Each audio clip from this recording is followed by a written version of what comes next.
Nakon male izlaznosti na izborima za sljedeći video, sam odlučio da sam izaberem temu i temu koju sam izabrao je američka revolucija. Tako da nadam se da ću uživati u videu, potrudio sam se i pokušajte nešto naučiti. U Severnoj Americi se nalazilo 13 malih državica kolonija koje su pripadale Velikoj Britaniji. Ljudi koji su bili deo tih kolonija su odlučili da se pobune i tako je nastala američka revolucija koja je ishodovala USA-om.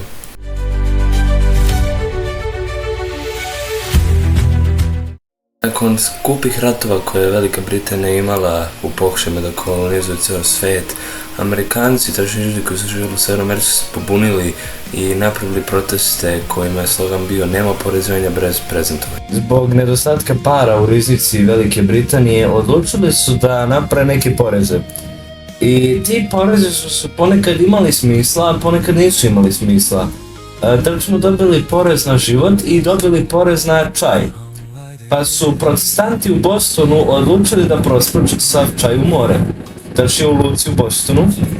I taj događaj se dan danas naziva Bosanska čajanka, baš prikladan naziv.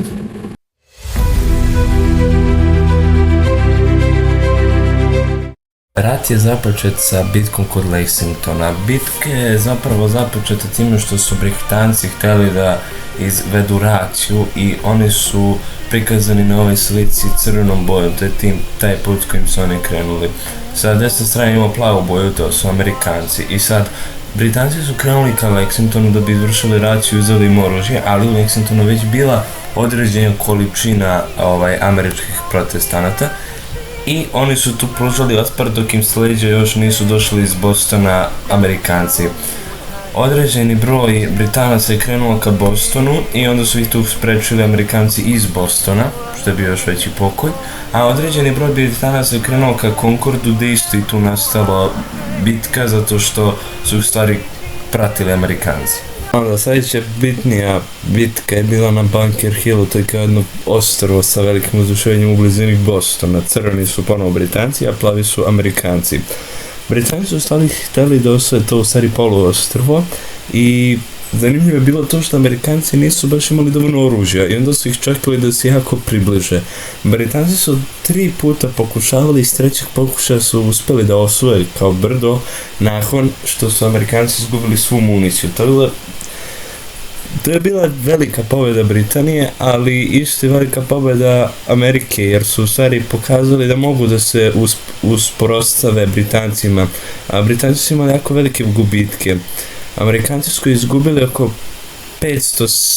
između 400 i 500 vojnika, a Britanci preko 1000, što je bio jako veliki neuspjeh za Britaniju ako su pobedili, jedna velika pirova pobjeda i jedan veliki uspjeh za Amerikanci ako su izgubili, jer su u stvari podigli sebi moral i pokazali da mogu da se bore protiv kolonizatora, što ih je postaklo da u narednim bitkama i u celom ratu u stvari dobiju.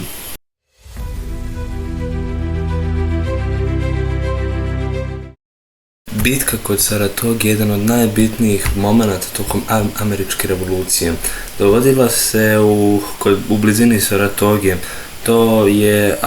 nalazi se pored reke Hudson kad se krene iz New Yorka pa uz reku ka severu. Bitka kod Saratoge je bilo u stvari, Britanci su iz Kanade, pošto su imali Kanade, bila jedna njihova velika kolonija, su iz Kanade poslali vojnike da ih u stvari napadnu, ali su ih Amerikanci preduhitrili i stali im na put i imali su kao neki mali kamp kod Saratoge Britanci koji im je trebalo kao da im bude kao podrška mala, nije bilo to nešto mnogo veliko, ali su zbog toga što su Amerikanci uspjeli da spreče ove iz Kanade da dođu u Saratogu, Amerikanci su jedan deo svoje vojske poslali u Saratogu i tu je u stvari izbio rat kod Saratoge. Jedan od najbitnijih stvari koje treba se zna za taj rat je da su tu Amerikanci pobedili i to je jedan od ratova gdje su u stvari Amerikanci napali. I tu se zapravo vidi da je u tom trenutku Amerikanci su pokazali svoju moć i snagu da mogu da se suprotstave kolonizatoru. Nakon te velike pobjede koja je vrlo bitna za ceo ishod revolucije, tačnije rata između Britanije i Amerikanaca, je da je Francuzi, tačnije francuski kralj, i u stvari ceo svet je primetio snagu Amerikanaca i dobio podršku od Francuske, što je bila jedna od najbitnijih stvari koja se desila za taj rat. I zbog podrške Francuske su oni uspeli da na kraju i pobede Britaniju i da dobiju svoju samostalnost.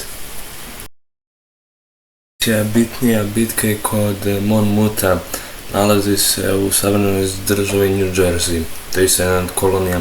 Nakon što su Britanci napustili Filadelfiju u pravičnom pokušaju povlačenja, vojska pod, upravom, pod komandom Georgea Washingtona je bila krenula u poteri kao da ih ubije, uništi. I u stvari cela bitka je u stvari bila u tome da, kako su ih ovi celo vreme pratili, pucali ih, bombardovali ih, ne baš minirali ih, najbolje da kažemo. U jednom trenutku Britanci baš nisu uspeli dovoljno da se odalje, onda su im Amerikanci previše prišli i onda se u stvari tu desila borba kod Monmuta. I ishod te bitke je bio, niko nije pobedio jer su u stvari, to je kao bila Mojkovačka bitka, najbolji prikaz, ili u stvari u toj bitci je bila poenta da Britanci samo odgurnu Amerikanca od sebe i obe dve strane su izgubile po jako veliku količinu vojnika i nikome se nije to baš mnogo isplatilo, mada jeste Amerikancima, jer su u stvari pokazali da oni sad mogu da u stvari rade šta hoće, da im u stvari više nije bitna ni toliko taktika, jer su u stvari pokazali da su dovoljno jaki da mogu samo da napadaju bez nekog prevelikog razmišljanja o posledicama. I to je jedna od bitaka koja će u stvari da pokaže da će Britanija uskoro da izgubi rat. I zadnja i najbitnija, ne možemo baš reći bitka, ali najbitniji moment u ratu jeste opsada Yorktowna. York je kao New York, pa York i town kao gradić, York, dobro. George Washington je sa svojim trupama sa zemlje napadao, opsedao Yorktown, a sa vodene strane sa vode su im pomagali Francuzi. U Yorktownu se nalazio general Charles koji je čekao u stvari pomoć britanske flote. I zbog toga što je francuska flota već bila opkružila luku, Britanci nisu mogli da pomognu u branjenju Yorktowna. I ta opsada je, ne znam tačno koliko dugo trajala, ali završila se 1781. godine. Padom Yorktowna, tačnije osvajanjem od strane George Washingtona. Iako to nije bila vjerojatno zadnja bitka, iako nije bilo nešto mnogo veliki gubici ili tako nešto, bila je bitka koja u stvari pokazala da su Amerikanci već preuzeli celu Ameriku i da Britanci nemaju šta više to rade. I u stvari to se smatravala bitka koja u stvari donala pobedu u tom ratu. I nakon osvajanja Yorktowna, tačnije pobjeda u toj bitci, su Amerikanci imali potpuno pravo da zatraže samostalnost i na kraju su to i uradili. I ta bitka im je bila jedan veliki vetar u leđa.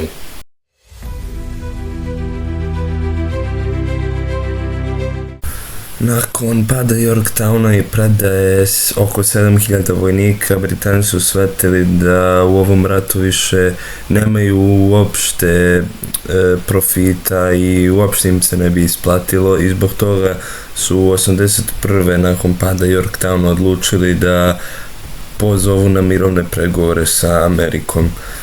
Mirovni pregovori su prošli dobro po Ameriku, zato što su se u stvari Britanci predali i svi tih 13 britanskih kolonija je pripalo Americi, tačnije tu je osnovana Amerika, što je i na zastavi prikazano sa onih kao 13 zvezdica koji idu u krug i koji dan danas isti način na zastavi, samo što nije baš u krug, nego su kockasto nekako prikazane 50 država, koliko se u stvari vidi snaga Amerike.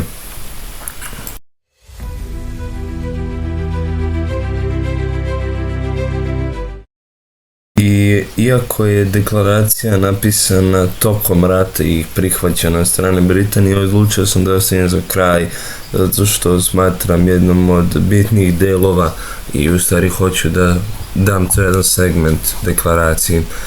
Deklaraciju je napisao Thomas Jefferson i deklaracija je prihvaćena 1786. godine od strane Britanije i u stvari u tom trenutku je Amerika postala samostalna država, u stvari nisu više bili kao protesti neki, nisu bili kao neki pojedinci, nego su baš bili kolektivna jedna država, svi ti koji su ratovali za Ameriku pod komandom Georgea Washingtona i još dosta generala.